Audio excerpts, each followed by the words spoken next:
자, 매주 목요일 3명의 변호사가 함께하는 톡쏘는 정치평론 시사맛집 이슈삼합 시작하도록 하겠습니다. 김필성 변호사 그리고 조상호 변호사 모시겠습니다. 어서 오십시오. 네, 안녕하세요. 네, 코너 속 코너 주간 용산 투 여의도 시간인데 한 주 동안 용산부터 여의도 이르기까지 가장 기억에 남았던 정치 이슈 뽑아보는 시간입니다. 우선 조상호 변호사님, 어떤 이슈가 가장 인상이 남으십니까? 좀 보니까 뒤에도 얘기가 나오는 것 같은데, 그러니까 어제죠, 어제 대통령께서 비상경제 대책회의를 마포에서 했는데 그 비상경제 대책회의 과정에서 나온 말이 좀 섬뜩해요. 그러니까 뭐요? 그 전날 이른바 국회를 찾으셨어요. 그래서 이른바 시정연설을 이제 집권 2년차 때 했죠. 집권 1년차 때 시정연설 때도 참 논란이 많았습니다. 왜냐면 그 바로 전날, 시정연설 바로 전날 제1당인 민주당에 대해서 헌정사상 처음으로 압수수색을 했습니다. 국회에 오신다고 하신 분이. 그래갖고 이른바 찬물을 확 껴안고. 맞아요. 그러니까 사실은 그때 당시 민주당 의원들이 거기서 그 시정연설을 볼 수가 있습니까? 네. 자기 당사를 계속해서 압수수색하고 그렇죠. 털고 있는 상황에서. 당연히 그렇죠. 네. 그랬는데 이번에는 다 갑자기 협치하겠다고 유화 모드로 나오시더니 저번에 뭐 보궐선거에 여파겠죠?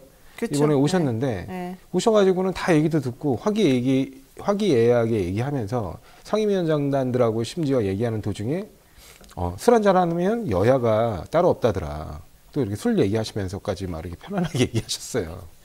그래서 진짜 술 좋아하시나 봐요. 네, 네. 여러분들 말을 지금 다 다른 분이 적고 있고 저도 아직 기억이 생생하기 때문에 잘 기억했다가 제가 꼭 잘 기억해서 조치하겠다 이렇게 얘기를 했어요. 근데 갑자기 하루 지난 어제 비상경제 대책회의에 만나가지고는 무슨 예산을 재조정하려고 했더니 죽기 살기로 저항한다. 나한테 탄핵 얘기도 나온다. 그래서 내가 탄핵하려면 해라. 이렇게 얘기했다는 거예요.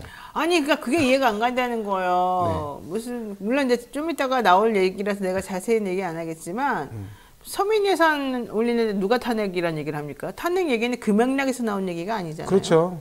지금 이렇게 너무 야당 탄압하고 철권 통치하고 검찰권 행사만 올인하고 있을 뿐이지 민생경제대책은 돌보지 않고 이런 대통령의 행태가 잘못됐다는 얘기 때문에 그렇죠. 시민들이 그것도 뭐 정치권에서 나온 얘기도 아닙니다. 보통 이제 시민들이 이렇게 광장에서 탄핵 얘기를 했던 건데 그 지금 협치를 하겠다라고 그저께까지만 해도 다짐하고 가신 분이 바로 어제 하루도 안 지나가지고 24시간도 안 지나서 뭐 탄핵 운운하면서 나는 여기서 뭐 결코 질 수 없다 싸워야 된다 탄핵 하려면 해라 맨날 국민을 상대로 싸움을 하셔. 이렇게 얘기하면 도대체 협치를 하시겠다는 건지 마이웨이를 하시겠다는 건지를 모르겠어요. 알겠습니다. 자, 우리 김필성 변호사님은 지난 30일 날 용산 대통령실에서 국무회의가 있었습니다. 네. 국무회의 이제 보통 그런 회의를 하면 초반은 공개하고 나머지 이제 비공개로 진행이 되는데 그 자리에서 좀 누적해보면 발언이 나왔어요. 공개 자리에서 뭐라고 얘기하냐면 그 외국인 노동자들을 고용하고 있는 식당에서는 끊임없이 올라가는 인건비에 자영업자들이 생사의 기로에 있음을 절규하며 외국인 노동자의 임금을 외국인과 동등하게 지불해야 한다는 ILO 조항에서 탈퇴해야 되는 것이 아니냐 라고 얘기를 하셨다는 거예요. 그래서 처음 이야기를 들었을 땐 제가 요즘은 그 자영업자들 다 힘들잖아요. 자영업자들 힘든 이유를 다 나름 열심히 공부해서 분석을 하셔가지고 그 이유를 ILO 국제협약에서 찾고 계시는구나. 우리나라 국민들이 교양 수준이 많이 높은가 보다. 뭐 이렇게 생각을 했는데 이후에 이제 비공개 발언을 나중에 공개를 했나 봐요. 거기서 이렇게 말씀을 하셨대요. 그러니까 칼국수집 주인 같은 이들이라는 표현을 쓰셨다고 그래요. 그러니까 뭐 칼국수집에서 이런 얘기를 들으셨나 봐요. 주인 같은 일들은 미국은 ILO 핵심 협약을 일부만 비준했고 조항별로도 탈퇴할 수 있다는 내용을 정확히 이야기했다. 그러면서 이 면밀하게 검토하지 않은 정책들이 도구로 작동하고 있다. 이런 얘기를 했다는 거예요. 우리도 ILO 일부만 승인했는데요. 그거는 다 아는 얘기지만 이 이야기를 들으면서 제가 두 가지 정도 생각이 들었습니다. 물론 칼국수 주인이라는 분이 정말 존재를 하셔서 이분이 그것도 존재 안 하는데 그게 왜냐하면 칼국수 주인 같은 사람들이라는 말을 쓰셔가지고 이게 정확하게 어디서 들으셨는지는 모르겠지만 그런 분이 정말 ILO 협약에 대해서 열심히 공부를 하셔가지고 본인의 의견을 대통령 앞에서 할 수 있었겠죠. 그 사실 자체를 부정하거나 칼국수주의인도 그럴 수 있다고 생각합니다. 문제는 ILO 핵심 협약을 비준하는 문제는 이게 결국 국회까지 통과한 문제인데, 통과한 문제인데 그 과정에서 수많은 전문가들과 수많은 수기와 이런 것들을 거쳐가지고 통과가 된 거거든요. 근데 그걸 다 무시하고 칼국수주의인이 한 얘기로 정책 방향이 확 이렇게 가는 국무회의에서 얘기하는 일이 벌어진 거예요. 그리고 이분 저는 이해가 안 가는 게 지금 외국인 노동자한테 돈 많이 줘가지고 우리가 망하고 있다는 얘기잖아요. 핵심은. 그럼 외국인 노동자하고 국내 노동자하고 차별 대우해라는 얘기잖아요. 우리 대통령 얘기는. ILO에서는 노동자들의 임금을 똑같이 주라라고 하니까 우리 그거 기분 나빠서 못하겠다. 칼국수집 주인이 그것 때문에 못 살겠다고 하니 이들의 노동력과 상관없이 임금 차이는 줘야 되는 거 아니냐가 핵심이에요. 대통령 말에. 그게 지금 2023년도에 대한민국 대통령이 할 말이냐고요. 그러니까 내용상으로도 분명히 문제가 있어요. 근데 이제 내용도 내용이지만 지금 말씀드렸던 것처럼 수많은 통상 전문가들과 국회의 동의와 그 다음에 이제 이게 조약이니까 협상 같은 것들, 국제적 협상이나 이런 것들도 있죠. 국제법 적용도 받고 다 필요 없습니다. 이 칼국수 주인이 칼국수 먹는데 ILO 협약을 얘기하면서 한 것 때문에. 설마 ILO. 아니 이분이 이렇게 말씀하셨으니까. 할 수도 있죠. 그 관심이 많으실 수 있어요. 왜냐면 외국인 노동자분들의 도움을 받아가지고 장사를 하신다면 그런데 관심이 많을 수 있는데 나는 그것도 좋지만 그렇다고 해서 그러면은 노동자 임금을 인종 따라 차별해주고 국내인이냐 아니냐에 따라 차별해야 된다고 지금 생각하는 거잖아요, 대통령이. 난 그게 더 웃긴 것 같은데. 왜냐하면 자영업자들은 그렇게 생각할 수 있죠. 본인의 이제 개인적인 그런 것 때문에. 그렇지만 대통령은 한 나라의 대통령인데 대통령이 칼국수집 주인이 설상 그렇게 말했다 그래도 그러면 안 됩니다. 이렇게 말을 해야 되는 사람인데 당신 말이 맞네. 우리가 왜 이 사람들을 평등하게 대해줘? 차별 대우해야지. 왜 외국인 노동자에게 급여를 더 많이 줘? 이렇게 생각했다는 거잖아요. 그렇죠. 이게 보통 이게 지금 그거 뉴라이트 뭐 이런 사람들이 생각하고 똑같은 거 아니에요? 보통 이런 앞에 모두 저희 공개 자리에서 하는 모두 발언 같은 경우는 하고 싶은 말들 그리고 중요한 내용들 그다음에 현재 지금 이번 회의의 기조 이런 것들을 얘기를 하는 거거든요. 근데 이야기를 처음에 얘기를 했고 그리고 비공개 자리에서도 다 이게 딱 강조를 했다는 뜻은 대통령께서 여기에 대한 강력한 의지를 갖고 있다는 그렇죠. 뜻이에요. 그래서 이게 아니 이렇게 되면 우리나라 노동자들 외국 나가가지고 니네 대한민국 사람들 그 나라 이러면 프랑스는 프랑스 뭐 어디면 어디 우리나라 사람들보다 노동력을 더 많이 제공하거나 말거나 우리 임금 조금 줄게 그렇게 말해도 우리 할 말이 없어지는 거예요. 지금 여기 이 준왕님께서도 그러잖아요. 나 지금 미국에서 일하고 있는데 바이든이 만약에 한국인에 대해서 미국인보다 돈 적게 주라고 한다면 난 바이든 고소할 겁니다. 나오잖아요, 당장. 그러니까 그것뿐만이 아니고요. 그러니까 예를 들면 그 ILO 핵심 협약에 가입하지 않는 경우에 수출 제한이 나올 수도 있습니다. 그러니까 우리가 지금 문제가 되는 게 뭐냐면 윤석열 대통령 본인도 그래요. 뭐 이른바 가치지향의 외교를 해야 해야 한다고 하면서 이른바 서방, 그러니까 우리가 흔히 유럽이라고 불리는 그 나라들의 수출 확대를 좀 추진하겠다라고 굉장히 이렇게 그 목표를 잡고 계세요. 근데 유럽 국가들의 상당 부분은 ILO 협약을 제대로 인준하거나 비준하지 않은 국가는 아예 교육 자체를 안 합니다. 그렇죠. 그러니까 그런 부분에서 그리고 이제 미국 같은 경우도 예를 들면 우리가 외국인 노동자를 굉장히 값싼 노동력으로 써서 만약에 차별 임금을 지급하고 사용하기 시작하면 이게 이른바 FTA에서의 제한 조건으로 걸릴 수도 있어요. 이게 사실상 우리 국내 생산이 아니고 해외 생산과 다름없다고 볼 수도 있거든요. 네. 그러니까 그런 여러 가지 제한들이 있어서 우리가 이 ILO 핵심 협약을 가입한 게 굉장히 옛날 일입니다. 그럼요. 그 이유가 우리가 수출 확대를 위해서 여러 가지 그 선진국들이라고 우리가 그때 당시 불렸던 그런 서방 국가들의 문턱을 넘기 위해서 가입한 거예요, 사실은. 이게 뭐 노동자들을 배려하려고 가입했다라기보다 그 수출 제한 측면의 턱을 넘기 위해서 가입한 측면들이 더 강하거든요, 당시에는. 근데 그런 부분까지 고려하시고 지금 말씀하시는 건지를 모르겠어요. 진짜 그 농촌 지역의 그 외국인 노동자들에 대해서도 한동훈 장관 말 함부로 하고 막 이런 것들 때문에 사실은 그 노동하시는 분들도 지금 다 어디 가버린다는 얘기까지 나오고 있는 상황인데 우리 대통령도 또 그냥 하루가 멀다 하고 이상한 말씀하셔가지고 거기다가 지금 보면 인권도 안 주다 그러고 참. 예, 그 한동훈 장관도 얘기를 했고 저번에 김한길 위원장도 얘기를 했고 하는 얘기가 뭐냐면 이제 우리가 이렇게 저출산 시대에 이른바 이민 정책을 확대하고 이민 정책을 패러다임을 바꿔야 된다 이런 얘기들을 많이 하는데 이분들이 생각할 때 그 이민 정책에서의 외국인은 이른바 인요한 위원장 같은 그 파란 눈의 노동자들만 오로지. 예, 생각하시는 것 같아요. 근데 그분들이 그렇게 오지 않습니다, 우리나라에. 모르겠어요. 좀 여러 가지로 생각을 하시고 말씀을 하셔야 된다고 봅니다. 저는 그리고 제가 좀 관심 있었던 한 주간의 이슈는 12구 참사 가짜 추도식, 가짜 예배 그 사건이었어요. 여러분들도 많이 알고 계시겠지만은 그 12구 참사 행사할 때 유족들이 진짜 모여가지고 추모 행사하는 그 자리는 안 가시고 뭐 정치가 들어갔네 안 들어갔네 막 운운하면서 거기는 안 가고 대신에 본인이 옛날부터 자랐던 무슨 교회에 가서 추모 예배를 했다는 거였잖아요. 원래 추도 예배에서. 나는 그래서 모든 신도들을 모아놓고 자연 발생적으로 혹은 자발적으로 그런 게 잘 이루어진 줄 알았어요. 그랬더니 그게 아니더만요. 그 다음날 부목사가 올린 걸 내용을 보게 되니까 뜬금없이 갑자기 와가지고는 이거 해달라고 요청을 했고 그렇게 되면 안 된다라고 해가지고 거절했더니 거절하면서 몇 명 딱 모아가지고 네.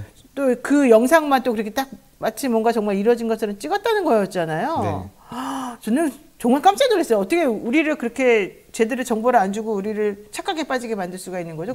우리는 정말 다 착각했거든요. 나만 착각했나? 그건 아니지 않습니까? 그러니까 일단은 그 유가족들이 있는 공식 추모식을 버리고 네. 추모 예배를 자체적으로 하겠다라고 한 거 자체도 좀 논란이 이상했죠. 됐는데 말이 안 됐죠. 하지만 근데 실제로 이제 보니까 그 교회가 보통 그러잖아요. 그 어떤 교회에서나 아니면 성당에서 추모 예배가 열리면 거기를 참석하는 방식으로 진행하는 게 일반적이고 네. 우리도 처음엔 다 그렇게 이해했더니 나중에 보니까 그 교회가 애초부터 추모 예배를 계획한 적이 없고 그러니까. 네, 그래서 심지어 신도들이 다 추모 예배가 끝난 뒤에 그러니까 처음에는 추모 예배를 하고 싶다 하니까 우리가 지금 이런저런 사정 뭐 거기에 무슨 그 시설 수리도 있었고 그다음에 무슨 대회를 준비하는 것도 있었고 했나 봐요. 그래서 도저히 이게 안 되니 좀 더 큰 교회에서 하시는 게 좋겠다고 정중히 거절을 했더니 아니 우리 여기서 꼭 해야 된다 이렇게 얘기를 해서 그러면 도저히 그 일반 예배 시간에는 안 됩니다. 그렇게 했더니 결국에는 일반 예배가 끝나고 모든 사람들이 다 빠져나간 뒤에 자기들끼리 자체적으로 했다는 거예요. 아이고. 그리고 자체적으로 하면서 그러니까 마치 우리들한테는 이제 일반 추모 예배가 진행되는 그 과정에서 대통령께서 참석하셔가지고 함께 예배드리고 네, 그런 줄 알았어요. 네, 그렇게 한 줄 알았더니 실제로 그 신도석에 앉아있던 그 사람들은 전부 대통령실 관계자들이고 거기에 이제 그 장로급 이상 왜냐면 이제 어찌됐든 남의 교회에서 하는 거니까 교회 장로급 이상 일부만 참석을 했다는 겁니다. 그 일반 신도들은 없었던 거예요. 근데 그 앞에서 또 사과드린다고 인사도 해요. 그러니까 대통령이 대통령실 관계자들한테 사과한 꼴입니다. 아니 그 뭐예요 완전히 그러면은 진짜 쇼 아니에요? 그 약간 뭐 만들어진 우리들에게 보여주려고 연출된 무슨 드라마 찍는 것도 아니고 그렇습니다. 그게 그리고 가능한 얘기인가요? 그게 불가능한 얘기죠. 왜 교회 시스템이요. 이게 지금 부목사님이 올린 글을 보면 네, 너무 놀라운데요. 하루 전에 연락이 왔대요. 하루 전에 연락 와서 우리가 가니까 예배 하나 마련해달라고 요청했다. 예배 하나 마련해달라? 네, 뭐 그분의 표현은 그렇다고 합니다. 그러니까 그랬다고 합니다. 그러니까 예배 하나를 마련해달라고 요청을 했는데 지금 그 교회가 현재 공사 중이고요.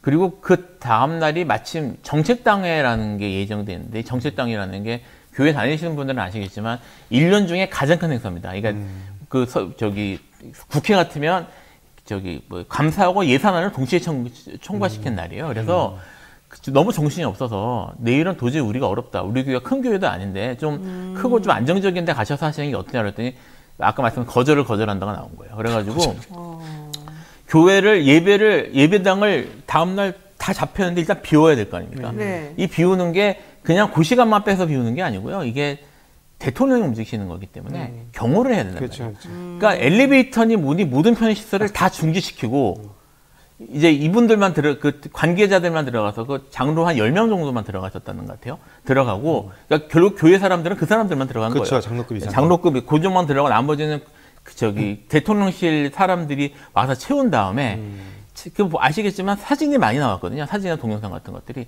찍으러 간 거예요. 예배 드리면서 그렇게 사진 찍고 하지 않습니다. 그 종교행사잖아요. 종교행사에서 그렇게 플래시 터트리고 하는 게 되겠어요?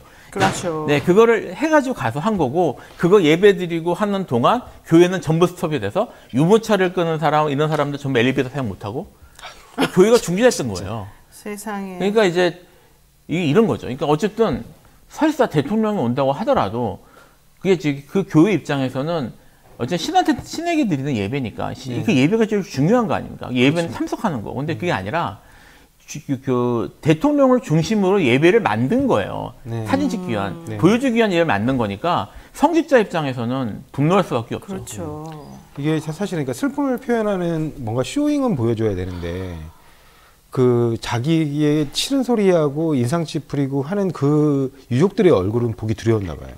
아니 대통령이 좀 멱살 잡혀도 돼요.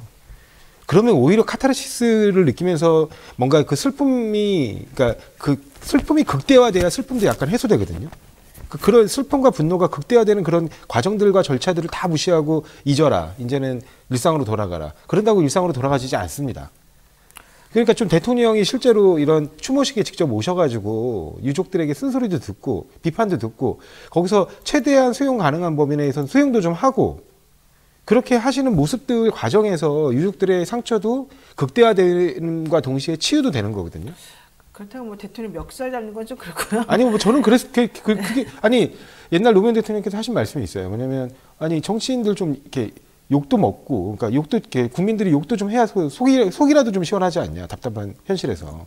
자, 욕까지 좀 하면 어떻습니까? 제임스 린님께서 중요한 지적을 해주셨습니다. 헌금은 얼마나 했을까요? 그냥 가서 헌금은 얼마나 졌을까요? 확인을 했을까요? 8번 공님께서는 내년에는 절로 가지 않을까요? 자, 이게 지금 웃으면서 할 얘기도 정말 아니고요. 그럼 여긴 김건희 여사는 안 참석한 겁니까? 이날? 네, 봄의 교영학님께서 사진이 없습니다. 김건희 여사 참석 안 했네 이러는데 사진이 없다는 걸 보면 안 참석한 것 같아요. 딴 데는 다 가시는데 또 이런 데는 안 가셨다. 얼마 전에 대통령실에서 김건희 여사의 사진 문제가 언급이 되니까 국격 문제다라고 얘기를 했다는 것 같아요. 국격 문제? 네, 국격이다 많이 나오는데 그러니까 이제 김건희 여사가 있었으면 국격 때문에라도 아마 사진이 나왔겠죠. 그러니까 네, 안 가셨던 것 같습니다. 알겠습니다. 자, 좀 전에 말했던 그 서울 마포구에 있는 한 북카페에서 민생 타운홀 방식으로 비상경제 민생회의를 대통령 주재했는데 마포에서 초심을 다시 새기고 비상한 각오로 민생을 챙기겠다 그랬어요. 왜 마포에서 새기는지 잘 모르겠습니다만 재정을 늘리면 물가 때문에 서민이 죽는다. 어려운 서민들 두툼하게 지원하는 쪽으로 예산을 재배치시키면 아우성이다. 탄핵시킨다는 얘기까지 나온다. 탄핵하려면 해라 이랬어요. 자, 대통령님께 다시 말씀드리지만 어려운 시민들 두툼하게 지원해준다고 해서 우리가 탄핵 얘기를 하는 게 아닙니다. 다른 사람들 누구도 대통령이 서민을 지원해주는 쪽으로 예산을 배치하는 걸 가지고 탄핵한다는 말을 한 적이 없고 그런 생각을 한 사람이 없습니다. 대통령님께서는 탄핵 얘기를 어디서 들으셨는지 모르겠지만 그 탄핵 얘기는 그 맥락에서 나온 건 아닐 겁니다. 그 부분을 좀 정확하게 먼저 좀 확인하시고 얘기를 하시는 게 맞을 것 같고요. 그리고 일국의 대통령이 어떻게 탄핵하려면 해라 이런 말 합니까? 탄핵하려면 해라가 무슨 뜻입니까 도대체가? 탄핵 얘기가 나오면 그 맥락이 왜 나오는지 맥락에서 무슨 뜻인지 먼저 확인해보고 아 내가 이런 얘기를 듣는구나. 내가 왜 이런 얘기를 들어야 했을까? 뭘 잘못했을까? 생각해보시는 게 맞는 거지. 그리고 그런 일을 안 하도록 반성하고 그 다음에 만약에 우리가 잘못 알고 있는 게 있고 사람들이 이해 안 가는 행동하는 게 있으면 그게 아니라고 알려주는 것이 맞는 것이지. 탄핵하려면 해봐. 이런 태도는 옳지 않다는 거예요. 지금 대통령이 국민하고 싸우자는 자리에 있는 게 아니잖아요. 근데 어떻게 거기다 대고 맥락이도 안 맞는 얘기를 하면서 마치 그 탄핵이라는 얘기는 정말 얼토당토않게 나온 얘기인 것처럼 얘기를 하시고 탄핵 시키려면 시켜라 하려면 해라 이런 말을 합니까? 저는 정말 이런 부분은 이해할 수가 없습니다. 솔직히 말해가지고. 그 지지층 열집을 위해서 한 게 아닌가 생각합니다. 아니 아무리 그래도 지지층만 바라보고 대통령 한 게 아니잖아요. 그 지지층 30몇 프로 되는 사람이 대한민국 전제예요? 아니잖아요. 그러면 안 돼요. 무슨 대통령이 자꾸 자기 지지층만 쳐다보고 앉아서 일을 해요. 저도 적절하다고 생각하진 않은데요. 근데 왜 자꾸 두둔하는 거예요? 아니 그러니까 저작거리 wal패들이 아니 난 이해가 안 가서 멱살 그래요. 드자비하면서 서로 하려면 해. 뭐 이렇게 하는 그런 말투예요. 그러니까 보세요. 고태광님 탄핵하라고 했으니 해봅시다. 이렇게 나온다니까요. 김센 영감님도 국민과 싸웁시다. 이런다니까요. 그러면 안 된다고요. 대통령이 보기에 내가 이렇게 일을 열심히 하고 있는데 국민들이 내 뜻을 몰라주고 이렇게 섭섭한 말을 한다 그러면 그게 아닙니다. 국민 여러분. 여기 오해를 하지 마십시오. 나의 상황은 이러이러했습니다라고 알리고 고쳐주고 우리들에게 정확하게 상황을 설명해 주는 게 맞는 거지. 거기다 대고 우리가 하지도 않은 그 연결시키지도 않아야 될 곳에서 탄핵 얘기를 한다면 갑자기 너는 내 탄핵 얘기했어? 한번 해봐. 이렇게 나오면 뭐 어쩌겠다는 거야. 우리가 싸우겠다는 거잖아요. 그러면은 나는 그게 이해가 안 가고 대통령으로서 그렇게 하면 안 된다는 거 말하는 거예요. 좋아요. 김필섭 변호사님 그렇다고 치고 그리고 조상호 변호사님. 아니 실제로 지금 네. 이게 예산 관련해서 얘기가 나오다가 나왔는데 네.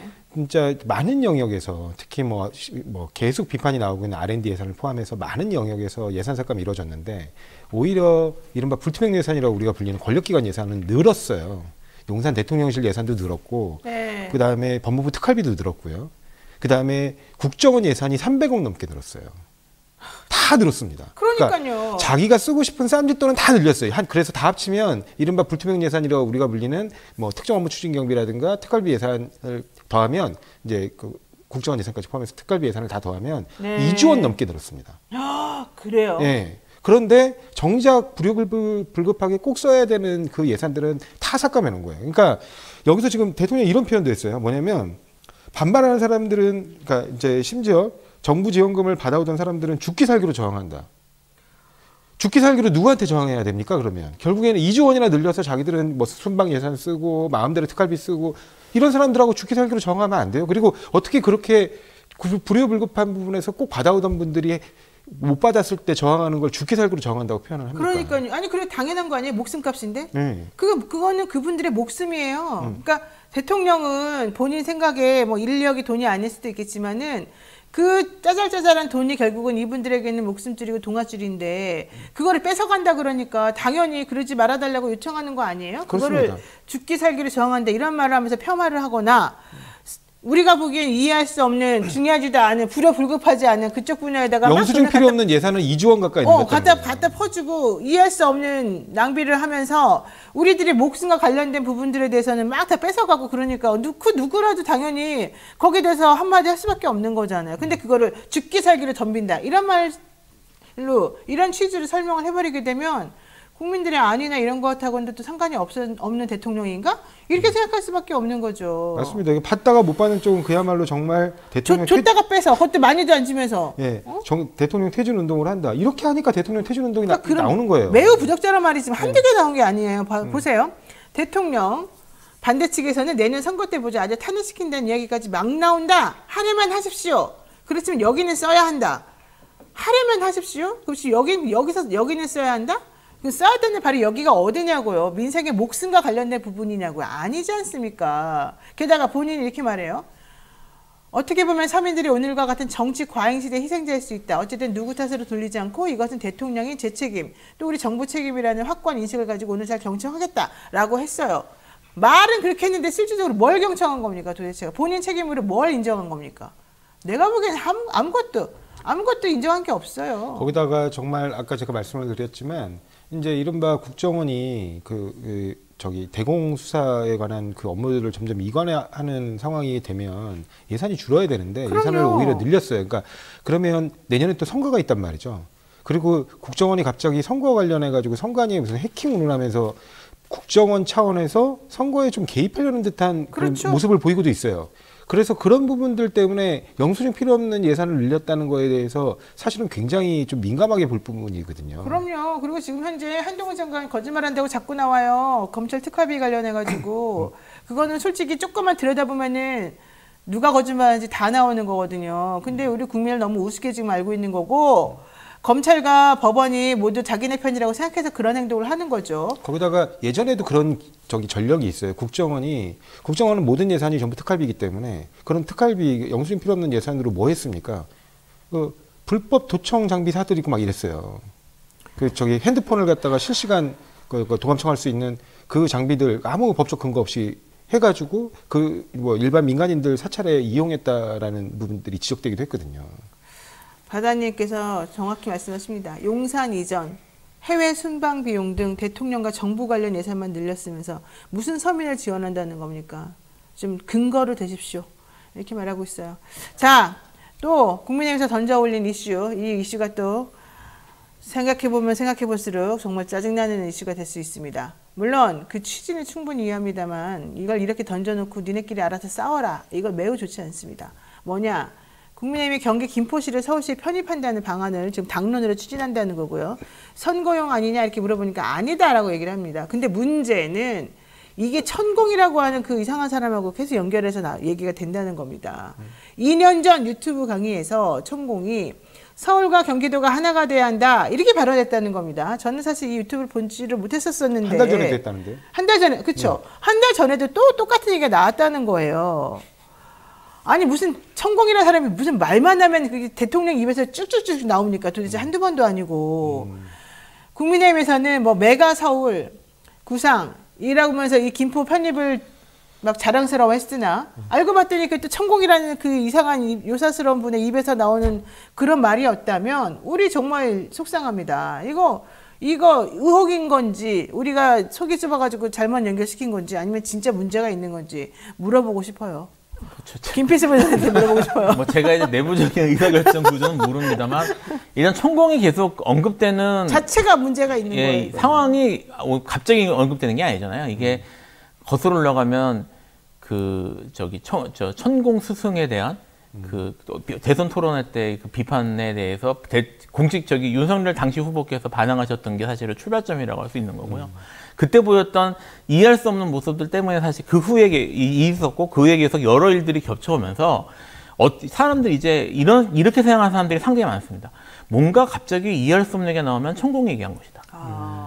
이제 그런 생각들이 있으니까 지금 천공왕 연결이 되는 거예요. 근데 이 케이스가 그러면 과연 김포를 서울로 편입시키는 것이 어떤 것이길래 그렇게 할 수 있는 거 아니냐, 이게 왜 갑자기 뜬금없이 나온 것이냐로 생각할 수가 있는데, 이게 대도시 특히 이제 수도 영역을 어떻게 확장할 것인지, 도시를 어떻게 발전시킬 것인지는 사실 매우 장기적 안목을 갖고 추진해야 될 것들이거든요.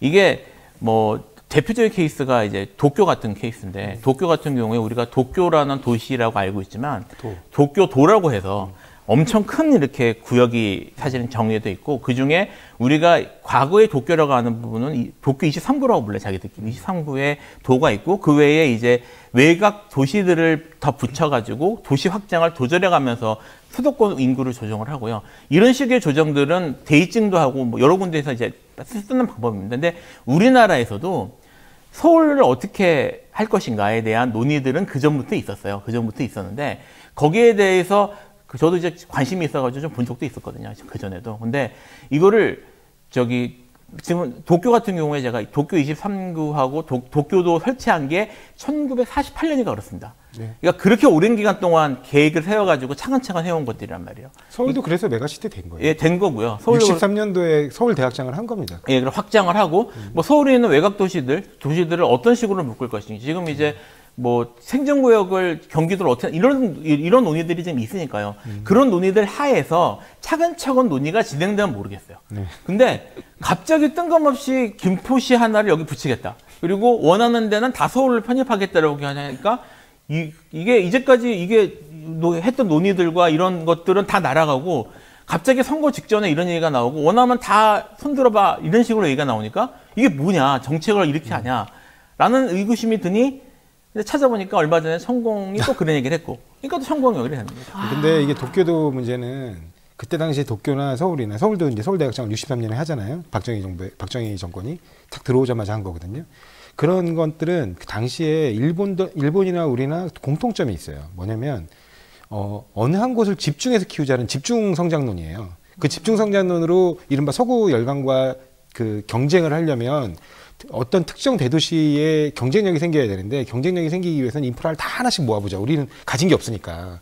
그렇게 해서 출발했던 거고, 지금의 화두는 오히려 달라요. 뭐냐면 이른바 균형 성장론이거든요. 네. 그래서 우리가 지금 이른바 부울경 메가시티, 뭐 충청 메가시티론이 자꾸 나오는 게 뭐냐면, 지역 소멸 위기를 겪고 있는 곳에서 그 나름대로 과거에 집중적인 그 시설 인프라를 집중시켜서 어느 한 지역으로, 그리고 나머지 지역을 유기적으로 연결을 해서 전체적으로 지방이 소멸되지 않게, 그리고 핵심 거점 지역으로 중심 발전을 시키자, 이런 논인데, 서울을 그렇게 해버리면 서울로 모든 게 다 빨려 들어옵니다. 그러니까요. 그러면 안 돼요. 네, 오히려 지방들이 다 죽어요.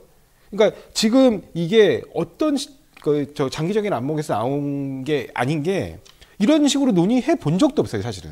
갑자기 어느 날 김포시 하나만 붙여보자, 이렇게 얘기해 본 역사가 없습니다. 우리가 행정구역 개편을 논의할 때 항상 그 지방도시 소멸을 막기 위한 메가시티론하고, 그다음에 서울을 어떻게 분권화할 것인가. 예를 들면 서울과 경기를 합쳐서 뭐 8개 권역으로 나눈다든가, 뭐 서울을 4개 권역으로 나눈다든가, 이런 논의가 있었어도 이거를 갑자기 이렇게 메가시티화 하자는 얘기가 없었어요. 네. 그리고 외국에서도 지금 메가시티론이 나오는 거 예를 들면 맨체스터나 이런 데들도 지방소멸 위기를 겪고 있는 곳에서 나오는 얘기들입니다.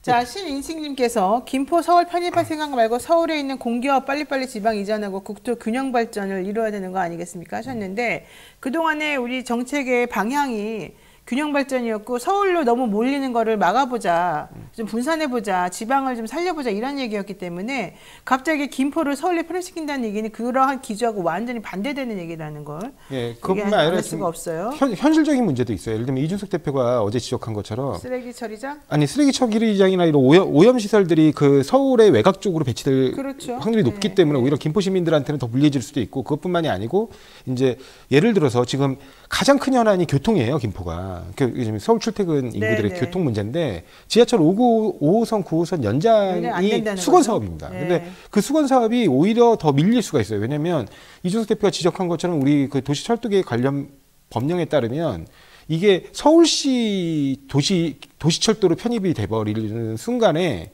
서울시 예산을 7을 써야 돼요. 국비는 3 이상을 지원해 줄 수가 없습니다. 아, 그렇군요. 예, 4 이상을 지원해 줄 수가 네. 없어요. 그러니까 6대 4가 돼야 돼요. 근데 오히려 이게 만약에 국가 사업이 국가 사업이 아니라 도시철도가 아니라 광역철도로서 철도청으로 들어가서 정부 사업이 돼 버리게 되면 지금처럼 네. 그 추진하는 게 정부 사업이 돼 버리게 되면 국가가 7까지 지원할 수 있습니다. 그래갖고 보통 7대 3으로 해요. 다. 지자체가 3위 하고. 그 다음에 예산 자율권도 떨어져요. 예를 들면 같은 인구, 김포가 지금 한 40만 인구거든요. 같은 인구가 예를 들면 대표적인 게 이제 구로 같은 인구예요. 근데 구의 예산에 김포시가 2배가 넘어요.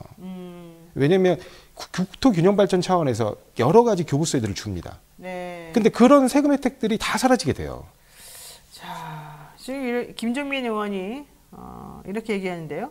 김포시 서울 편입은 신호탄이다. 내가 알고 있는 카드만 벌써 6개인데 민주당 큰일 났다. 민주당 긴장해라. 이런 얘기 지금 했습니다. 김종민 의원은 이 얘기를 하면서 되게 심각한 상황이기 때문에 민주당이 대응을 잘해야 된다. 이렇게 얘기를 하고 있는 건데요. 민주당에서는 그러면 어떻게 하겠다는 겁니까? 지금 현재.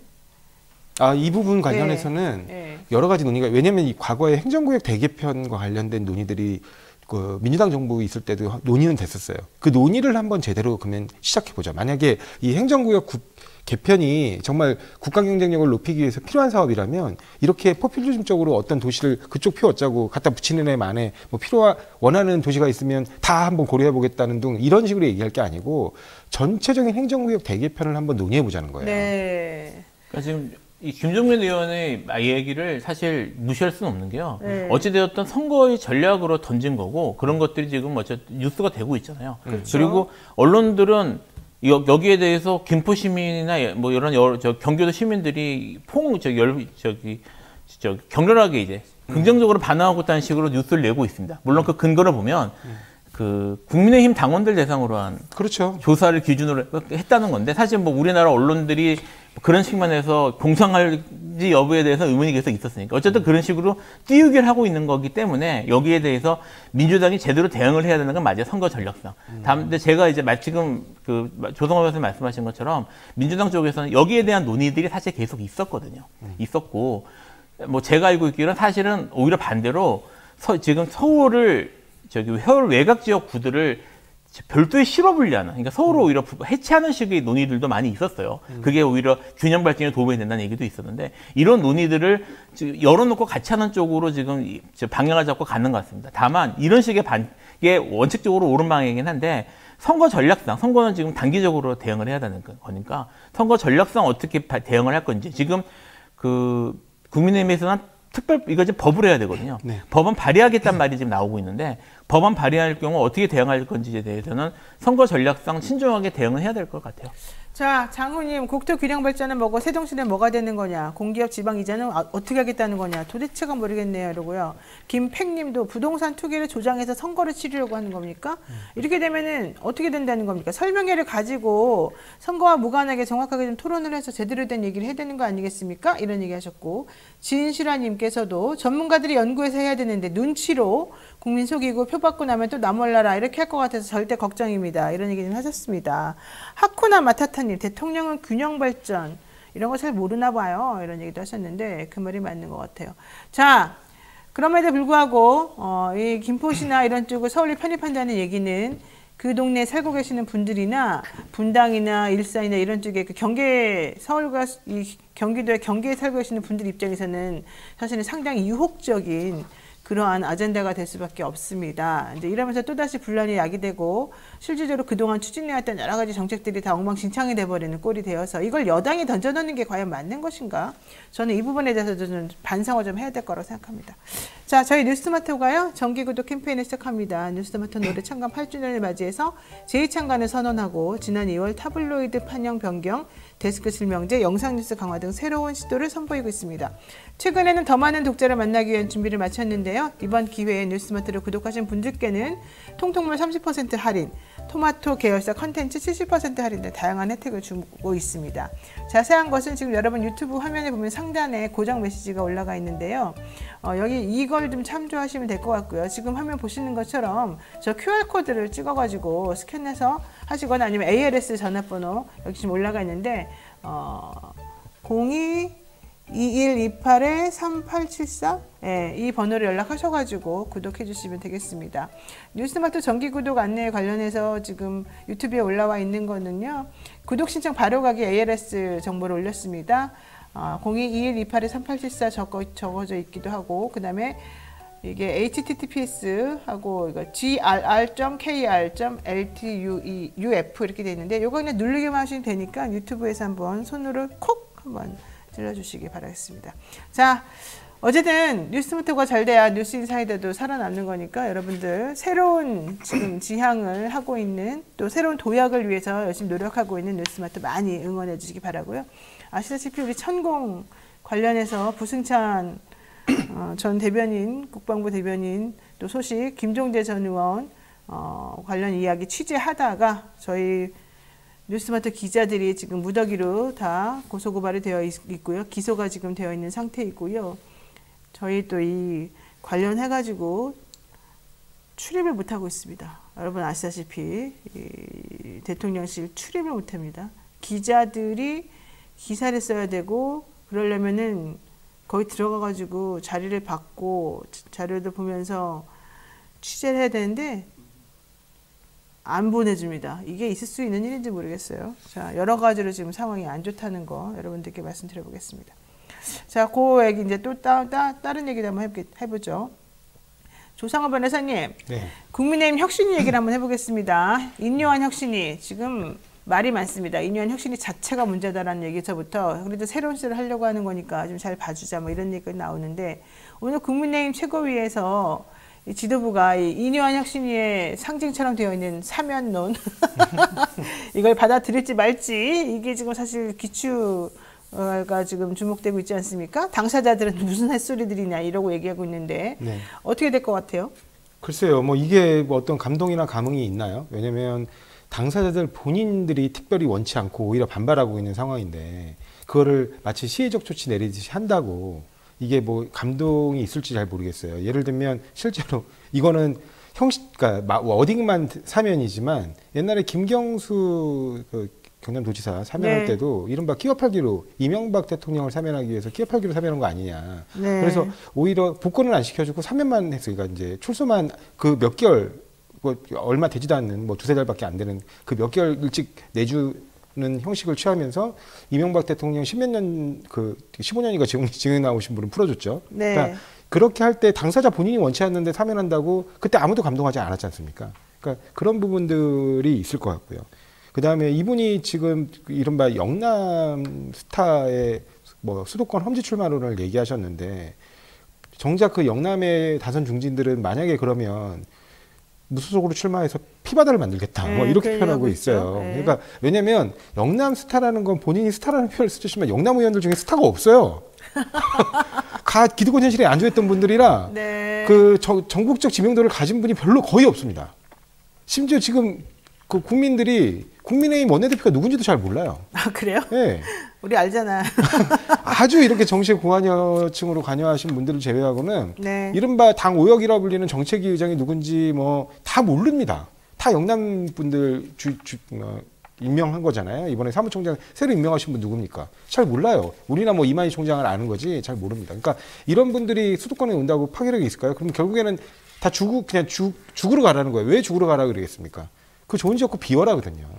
어디 갈 사람이 있으니까. 네, 그래도 어쨌든 이뇨한 혁신위원장은 거기 비워놓고 검찰 출신들 꽂아 넣으려는 거죠라는 질문에 대해서는 아니다라는 얘기를 했습니다. 자, 근데 제가 지금 궁금한 건 이거예요.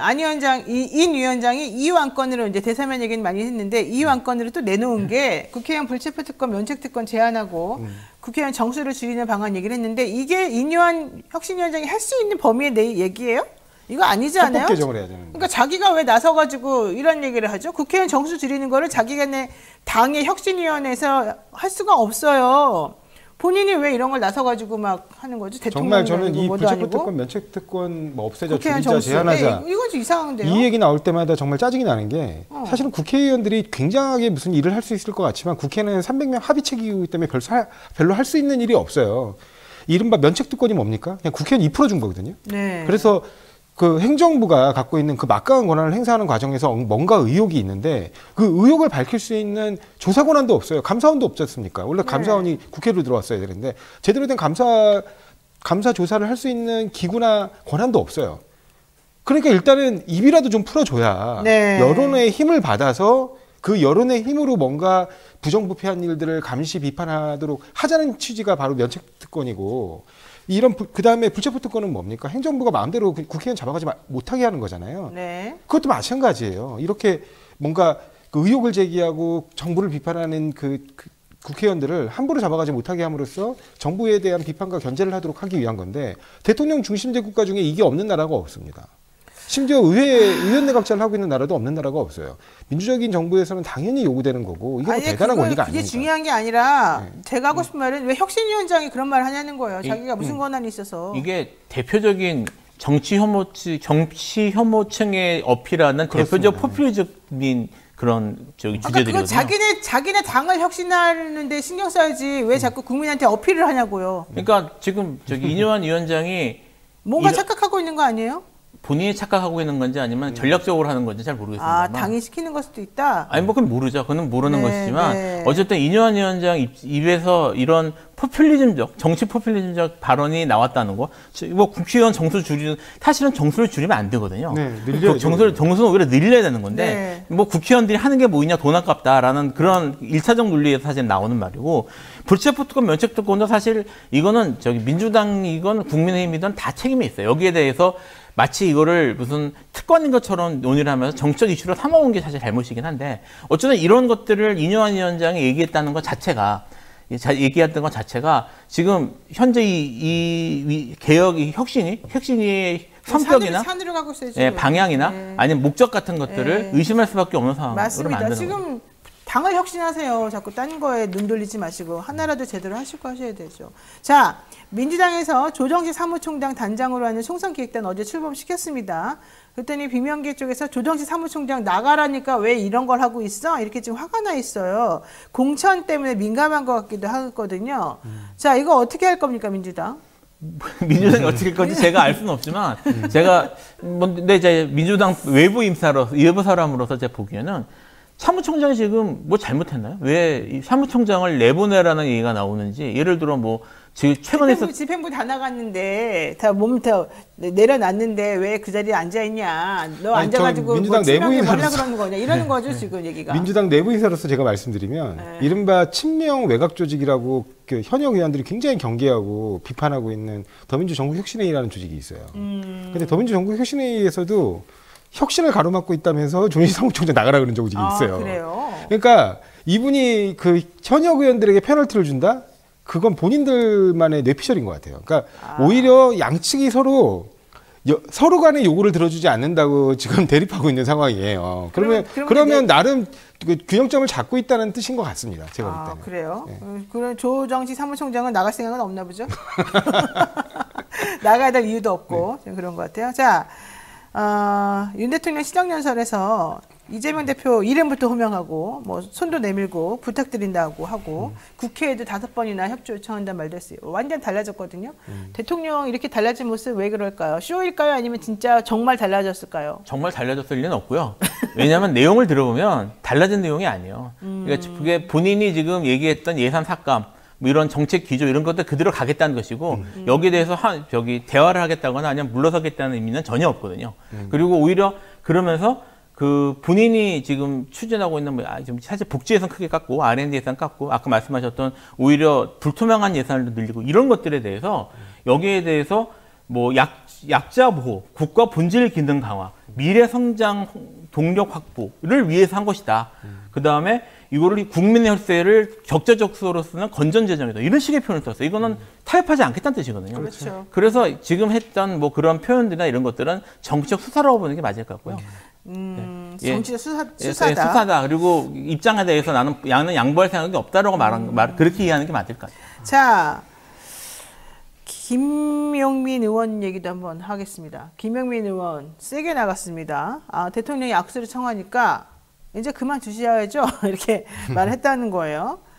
이거 어떻게 보세요? 이거 어떻게 평가하십니까? 근데 이제 김용민 의원이 이제 직접 방송에 나와서 한 얘기를 들어보니까 그만 두셔야죠라는 표현이 꼭 대통령에서 물러나라라는 취지는 아니었다라는 식으로. 그렇게 그러니까 폭력적인 정치, 대립의 정치, 그 다음에 검찰권을 이용한 사정 정치 이런 것들을 다 포괄적으로 보면서 이제 좀 그만둬야 되는 거 아니냐. 그런 취지로 말씀을 하신 거고 그게 본인은 만약에 대통령으로 물러났다는 얘기로 들렸다면 먼저 돌아봐야 되지 않을까요? 왜 그렇게 들리는지 본인 스스로. 그렇군요. 네, 왜냐하면 지금 아무도 얘기 안 했는데 본인 스스로 이번에 탄핵을 얘기한 것처럼 그렇죠. 국민들 사이에서 탄핵에 관한 여론이 형성되고 있구나라는 걸 본인이 지금 자백한 꼴인데 그렇죠. 누가 그만두셔라고 말을 했을 때 그걸 그렇게 받아들인다면 국민의힘 의원이나 대통령실에서 그렇게 받아들인다면 본인들이 뭐가 찔리는 게 있으니까 그렇게 느끼는 거라고 봅니다. 알겠습니다.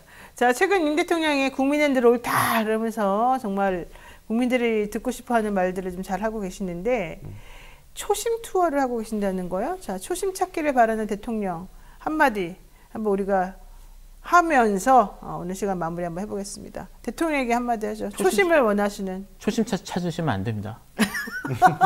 그 기억하시나 모르겠는데요. 네. 제가 이제 혹시 잘못 기억하나 싶어서 제가 찾아봤어요. 그 대통령 취임사, 초심을 표현한 대통령 취임사에 가장 많이 나왔던 단어는 자유였습니다. 자유.